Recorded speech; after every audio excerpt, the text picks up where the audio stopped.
Bismillahirrahmanirrahim. Iqra bismi rabbikal ladzi Ada khalaq. orang tua usianya 84 tahun. Bapak-bapak ya, usianya 84 tahun. Saya ketemu di masjid. Dia tinggal di luar komplek perumahan saya di daerah Depok, Kelapa II. Ketemu di masjid biasa, Assalamualaikum, Waalaikumsalam, warahmatullahi, Assalamualaikum, Waalaikumsalam, warahmatullahi. Dan saya sering kali berada di samping beliau ketika sholat berjamaah di masjid. Cuman biasanya kita nggak panjang-panjang ketika berbicara. Kali itu saya berbicara agak panjang sampai bubar semua jamaah di masjid. Isya berjamaah di masjid 2 minggu yang lalu.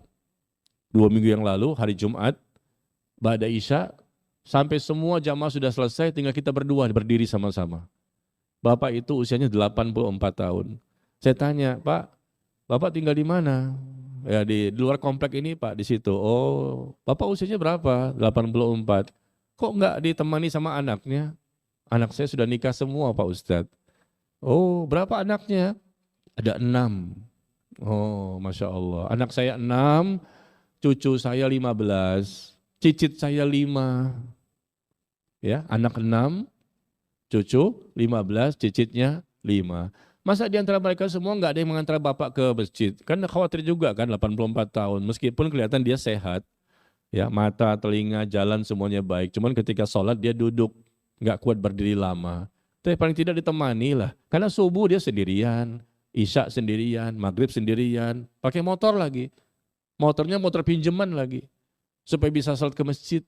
Karena kalau jalan kaki udah nggak kuat. Pinjam motor. Lalu bapak tinggal di rumah sama siapa? Saya tinggal bersama sendiri. Dulu bersama istri.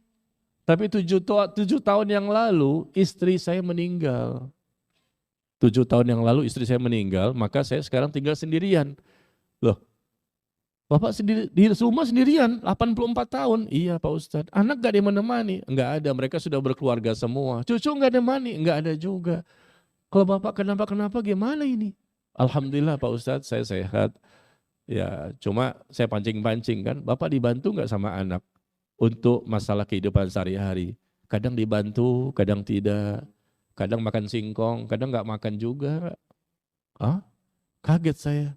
Yang benar Pak? Iya, semenjak istri saya meninggal 7 tahun yang lalu, saya dibuang oleh anak saya. 6 anak ini membuang bapak ini. 7 tahun yang lalu ketika istri masih hidup, anak masih lumayan sering ke rumah. Tapi begitu istri saya meninggal, saya tinggal sendirian di rumah, maka saya dibuang oleh anak saya. Mereka jarang datang kepada saya. Dan saya pun jarang dibantu oleh mereka untuk makan sehari-hari di rumah. Ya Allah, kaget kan kita ya. Ada seorang bapak di sisa-sisa hidup terakhir, 84, pintu surga nih. Disia-siakan oleh 6 anaknya. Kita nggak terima seperti itu kan. Karena juga kita ini punya orang tua. Apalagi orang tua kita sudah meninggal dunia. Kita rindu untuk bertemu dengan mereka dan cinta dengan mereka. Kalau ada orang tua kita hidup lagi, yang sudah meninggal ini hidup lagi, tentunya kita peluk, kita cium, kita gendong mereka. Ini yang masih hidup kok disia-siakan. Subhanallah. 84 tahun. Ini kisah nyata ya. Anaknya tidak peduli. Kalau di sini kan ceritanya pertanyaan anak ini peduli, cuman kadang-kadang suka nggak sabaran. Ya perkuat kesabaran. Mumpung masih hidup ibu ini 88 tahun. Biasa begitu. Semuanya pernah mengalami, bukan Anda saja. Saya pun pernah mengalami ketika orang tua masih hidup dulu. Bahwa mereka kadang-kadang membuat kita dongkol, jengkel dan lain. Biasa itu. Itu namanya ujian. Kadang kita diuji oleh istri, diuji oleh suami, diuji oleh anak, diuji oleh orang tua. Hidup ini penuh dengan ujian. Sabar, perkuat kesabaran. Tapi kalau kita bandingkan dengan kisah bapak tadi, coba. 6 anaknya tidak peduli. Bukan hanya masalah datang tidak datang, untuk makan saja susah. Kemana anak ini? Pak, bapak mungkin tidak memberikan perhatian kepada anak. Maaf Pak ya, kok bisa anak berbuat seperti itu kepada bapak? Kata dia, Pak Ustadz dari kecil saya sekolahkan mereka. Sampai besar, sampai berkeluarga. Sampai rumah mereka, 6-6-nya itu saya membelikan. Rumahnya mereka saya membelikan rumah itu. Rumah saya besar di komplek perumahan sama seperti Bapak. Satu komplek kita dulunya. Oh iya, rumah saya besar saya jual. Saya pindah ke rumah yang kecil. Nah, duit itu saya bagi kepada anak-anak saya yang berjumlah 6 orang. Saya belikan mereka semua rumah. Saya berbuat baik kepada mereka dari kecil. Sampai mereka nikah pun saya belikan rumah mereka. Tapi nggak tahu kenapa ya, kok mereka nggak suka sama saya. Saya punya salah pasti Pak Ustadz, karena manusia biasa. Tapi ya sudahlah, saya maafkan kesalahan mereka. Allahu Akbar, orang tua tuh lihat. Saya maafkan semua kesalahan mereka. Meskipun mereka jarang ingat kepada saya. Bahkan ada anak nomor 4, perempuan, udah 3 tahun gak mau datang. Lebaran pun gak datang. Padahal rumahnya depan. Depan gak jauh dari masjid. Itu rumahnya di situ. Gak datang ke rumah saya udah 3 tahun. Lebaran pun gak datang. 4 anak perempuan, 2 anak laki-laki. Saya tanya, kenapa Pak? Anak Bapak yang perempuan nomor 4 gak mau datang ketika Lebaran pun gak datang udah 3 tahun. Kata dia marah kepada saya karena saya ingin menjual rumah saya yang ada saat ini, yang kecil tinggal sedikit itu. Cuman 3 meter kali 8. Rumahnya kayak kos-kosan, tinggal sendirian. Saya datang ke rumahnya, penasaran. Seminggu yang lalu. Rumahnya kecil kayak kos-kosan sendirian, kipas, panas banget, luar biasa. Masuk langsung blong, kamar tidur sama WC-nya. Tinggal sendirian, subhanallah. Anak, padahal kalau anak ini masing-masing 250.000 aja ya, kalikan 6 berapa? 1,5 juta sebulan. Cukuplah untuk Bapak ini, 2,5. Apalagi mereka bisa ngasih 500.000 per bulan. Tapi ternyata kadang ngasih, kadang tidak. Itu kan sedih jadinya. Biar bagaimanapun anak itu kan hasil dari orang tua juga. Mereka hidup dari mana dulunya. Ini Bapak loh, bukan berarti boleh disia-siakan. Apalagi ibumu. Lebih daripada Bapak. Orang yang lebih berhak untuk mendapatkan kebaikan dari kita. Kita yang gak punya orang tua saat ini, barangkali sudah meninggal dunia kan.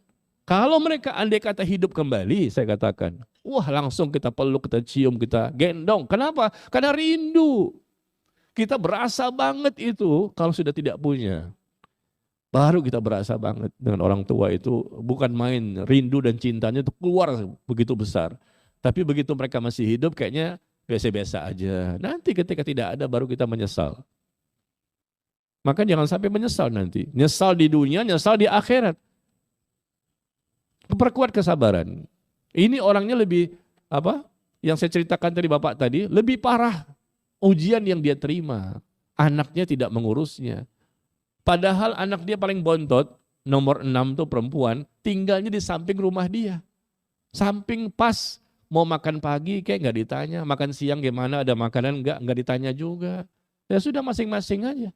Jarang juga datang ke sebelah doang, tapi jarang. Saya katakan seburuk-buruk kesalahan Bapak apa sih?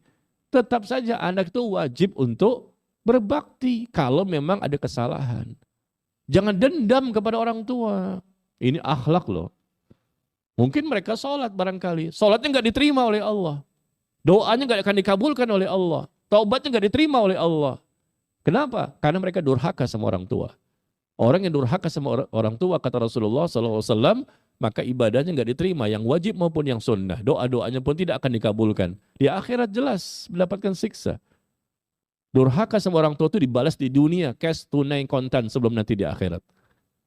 Nggak menunggu sampai di akhirat, di dunia akan dibalas.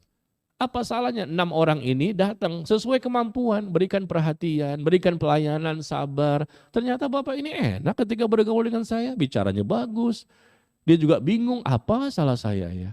Kalaupun dia punya salah, ya sudah maafkan.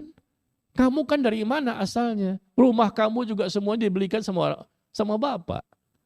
Kamu dari kecil juga sekolah dari Bapak. Sampai besar, sampai kuliah, sampai bekerja. Dari Bapak semua. Kalaupun ada kesalahan Bapak, apa sih? Ya sudah maafkan. Bapaknya saja mengatakan, saya maafkan semua kesalahan anak saya Pak Ustadz. Saya doakan mereka supaya mereka semakin dekat ke agama.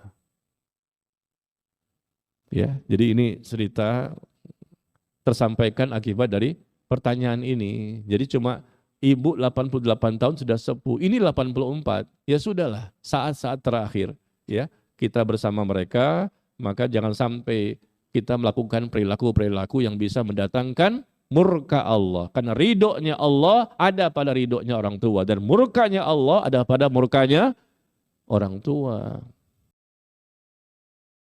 Bismillahirrahmanirrahim.